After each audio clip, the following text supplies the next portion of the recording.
Oi gente, no vídeo de hoje eu vim compartilhar com vocês tudo que eu li no mês de setembro. Em setembro eu li 6 livros e abandonei um, mas antes de eu mostrar quais foram esses, não deixem de se inscrever no canal caso você ainda não seja inscrito e de dar like nesse vídeo porque me ajuda muito. Caso você queira apoiar o canal de outras formas, o meu link da Amazon tá sempre na descrição dos vídeos, vocês podem comprar através dele, que aí o canal ganha uma pequena porcentagem, e também o link do Instagram do canal tá aqui na descrição, eu sempre aviso por lá quando sai vídeo novo. O primeiro livro que eu li em setembro, então, foi...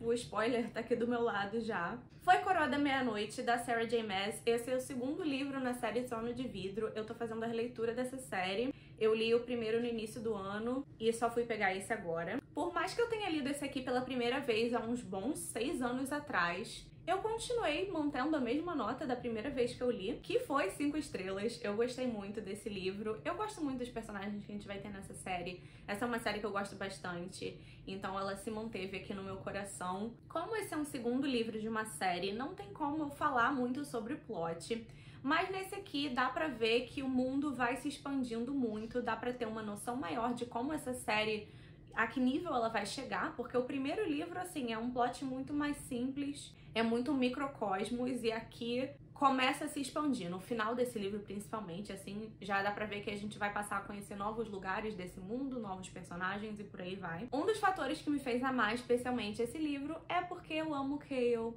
eu amo Celaena e eu amo Chaolena. Esse casal, assim, ele dá uma felicidade pro meu coração. Foi uma felicidade muito rápida? Foi. Mas valeu a pena, assim, teve muitas cenas maravilhosas. Tem uma cena em especial que os dois ali estão de guarda de uma festa e eles dançam e...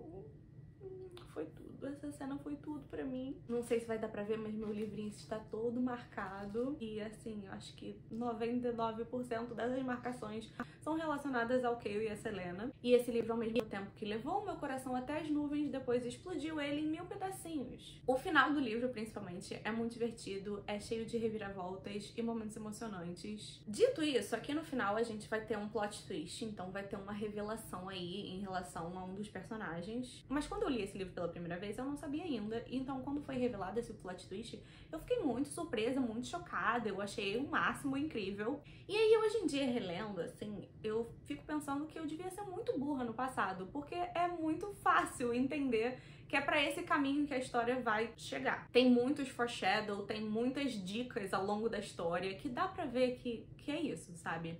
Então, ou eu era muito burra, não sei, acho que era uma época da minha vida que eu lia muito sem nenhum pensamento atrás dos meus olhos. Aí, depois de ler A Coroa da Meia-Noite, eu peguei logo o Herdeira de Fogo, que é o terceiro livro dessa série, que também vai ser uma releitura. Sempre quando eu falo dessa série, eu tenho que falar isso, que eu tô fazendo a releitura de alguns livros dessa série porque eu não cheguei a terminar de ler. O Herdeira de Fogo eu não consegui terminar ainda, então vai ser uma leitura que eu só vou conseguir terminar agora em outubro. Mas em breve eu venho com ele aqui pra dividir um pouco o que eu achei dessa releitura também. Depois eu peguei How to Be Perfect, do Michael Schur. Eu peguei esse aqui no audiobook e esse é um lançamento recente, é desse ano ainda. Esse é um livro de não ficção do criador de The Good Place, de The Office, que é a minha série preferida. Ele também é o criador de Parks and Recreation, Brooklyn Nine-Nine e várias outras coisas que são ótimas e engraçadas. Enfim, ele é um homem muito talentoso e engraçado. Esse livro em específico vai estar completamente relacionado a The Good Place, tanto que os atores da série vão narrar algumas partes do livro, o que deu um toque divertido para essa experiência. E esse livro vai estar relacionado a The Good Place, principalmente porque ele é um livro sobre ética e filosofia moral. Então aqui o autor vai compartilhar com a gente muitas das coisas que ele teve que estudar e pesquisar para conseguir escrever a série, porque na série, para quem não sabe, vai ser sobre esse lugar que se chama The Good Place, que seria o lugar bom, no qual as pessoas boas vão depois que elas morrem. Então tem muito esse debate aí de, tipo, o que faz uma pessoa ser boa. Além disso, tem um personagem da série que é o Chidi, que ele é um professor de ética. Esse vai ser um livro que tem partes mais densas, porque o autor vai falar sobre existencialismo, utilitarismo e a teoria moral de Kant dentro de várias outras teorias filosóficas sobre a moral. Então tem partes que realmente vai exigir mais atenção. Ainda assim, eu não achei um livro difícil, uma leitura difícil, porque o autor fala de uma forma bem excessiva, ele vai explicando as coisas então é bem tranquilo de acompanhar. Tirando o fato que, como eu tava ouvindo o audiobook, às vezes eu me distraía por 5 segundos e aí eu tinha que voltar, porque eu já tinha perdido e não tava mais entendendo o que ele tava falando. Mas fora isso, é tranquilo. Realmente não é um livro de difícil compreensão. No máximo, às vezes vai parecer que você tá assistindo uma mini aula de filosofia com um professor muito divertido. Dentro do livro a gente vai ter vários capítulos diferentes, abordando questões diferentes. Então um deles vai falar, por exemplo, eu deveria socar um amigo meu sem nenhum motivo aparente. Tem um outro que ele vai falar sobre caridade no geral, o quanto a gente deve doar pra caridade ou não. Ele também fala sobre essa questão de por que eu deveria ser bom se no final não existem consequências. E por aí vai, são vários tópicos que eu achei muito interessantes. Tem um capítulo em particular que eu gostei muito, que é onde ele vai falar sobre essa questão de obra versus artista. Se é possível apreciar uma boa arte, se o artista é uma pessoa horrível. Eu acho que esse diálogo, principalmente, é muito importante em tempos atuais, que a gente vive aí uma cultura de cancelamento, principalmente dentro da comunidade literária. Sempre aparece algum autor que entra nesse debate, toda a questão da J.K. Rowling e Harry Potter, por exemplo. E eu concordo muito com tudo que ele fala nesse capítulo. E principalmente me ajudou a ter mais clareza sobre o que eu penso em relação a esse debate. Mas se você estiver mais interessado sobre isso, lê esse livro, porque assim, eu acho que ele aborda muito bem esse tema. Mas assim, em cima de tudo isso, eu acho esse livro extremamente engraçado. Eu acho o Michael Sher muito engraçado. Tudo que ele faz, assim, é um tipo de humor que eu gosto muito. E o tom que ele usa aqui se encaixa perfeitamente dentro de toda a narrativa. Eu gostei bastante desse e eu dei 4 estrelas. Aí, depois eu peguei um livro que eu me questiono até agora por que eu fui pegar esse livro pra ler só em 2022, que foi Estilhaça-me, da Tahereh Mafi. Esse é o primeiro livro da série Estilhaça-me mesmo, acho que é o nome da série. E realmente, assim, esse foi difícil. Eu acho que se eu tivesse pego esse livro pra ler lá em 2014, por exemplo, eu ia ter gostado muito mais. E realmente teria conseguido apreciar. Agora, hoje em dia, assim, realmente não rolou pra mim. Esse é um livro de distopia, né? Que saiu aí no auge das distopias, quando tava saindo Divergente, Legend, por aí vai. Essa distopia especificamente vai ter uma vibe mais X-Men. O mundo em si não é muito explorado, pelo menos nesse primeiro livro. Mas pelo que eu tô sentindo, eu não acho que ele vai ser uma coisa muito aprofundada mesmo. Eu acho que ele é mais pano de fundo para as coisas que estão acontecendo. E o foco principal é o romance, definitivamente. Aqui a gente vai ter um triângulo amoroso. E agora a questão sendo levantada mais uma vez. Por que eu fui pegar esse livro para ler em 2022? Por causa de Warner. Gente, a comunidade literária é maluca pelo Warner. Tudo que eu vejo de fanart, de post sobre o Warner, de gente falando dele, assim, é demais. As pessoas amam, são obcecadas por esse homem. E todas essas coisas foram me deixando com mais vontade de conhecer este rapaz. Não só por causa disso, mas também porque eu sou doida atrás de livro que tenha um romance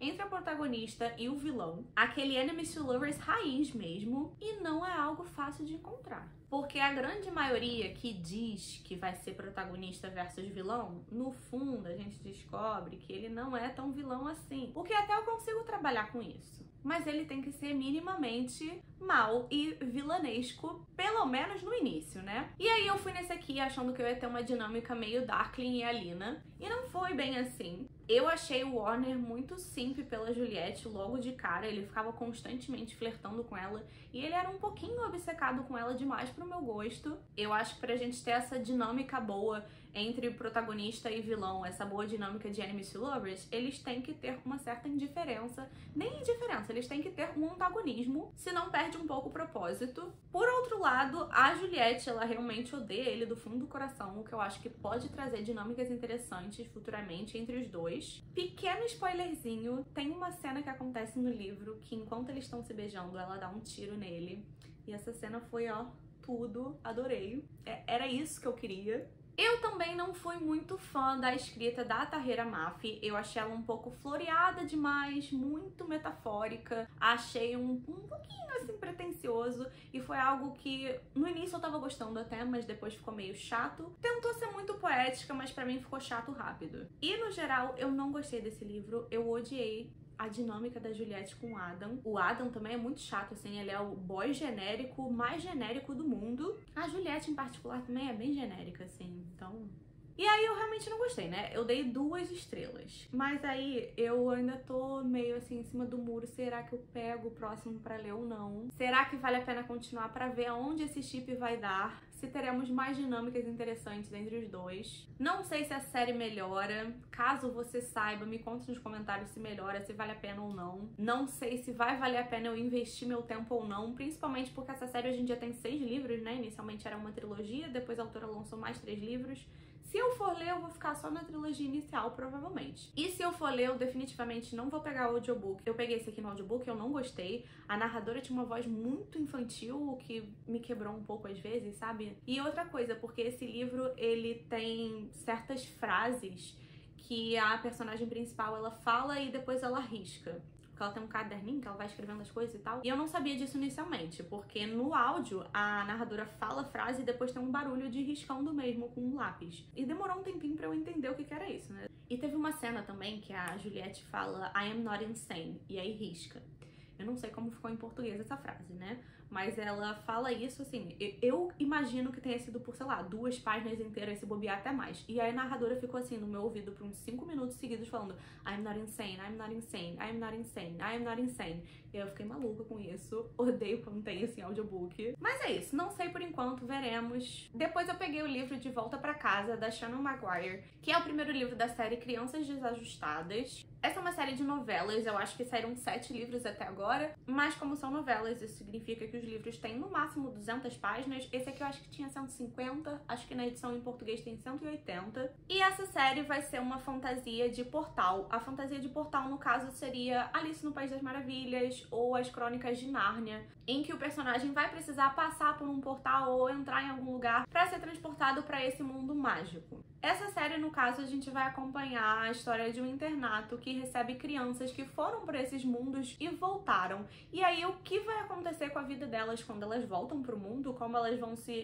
se reajustar dentro da nossa realidade. E aí, pelo que eu entendi, cada livro da série vai ter um enfoque em uma das crianças da casa e o seu mundo. Crianças, mais ou menos, assim, porque a idade varia. Tem criança de fato, tem mais velhos, eu acho que tem até 19 anos. Não só as crianças também, porque a gente vai ter a dona desse internato, que já foi uma criança que voltou de um mundo dentro de um portal, e eu acho que algum livro conta a história dela. E tem também uma psicóloga que é uma ex-criança de portal, e eu acho que também tem um livro com uma história dela. Eu senti que essa série tem uma pegada mais obscura também, ela me deu um sentimento de contos de fadas originais, o que foi um aspecto que eu gostei. Também vai ter um pequeno aspecto de mistério, pelo menos nesse primeiro livro. A gente vai ter um murder mystery, porque um dos alunos do internato vai morrer, e aí vai ficar essa questão assim de quem matou, o que aconteceu. Essa vai ser uma série que tem bastante representatividade, a personagem principal aqui, ela é sexual, e também vai ter um menino trans, então é algo que eu imagino que os outros livros também continuem tendo. Esse foi um livro que eu gostei da escrita, mas ao mesmo tempo eu senti que não foi muito desenvolvido, o que é algo de se esperar num livro de...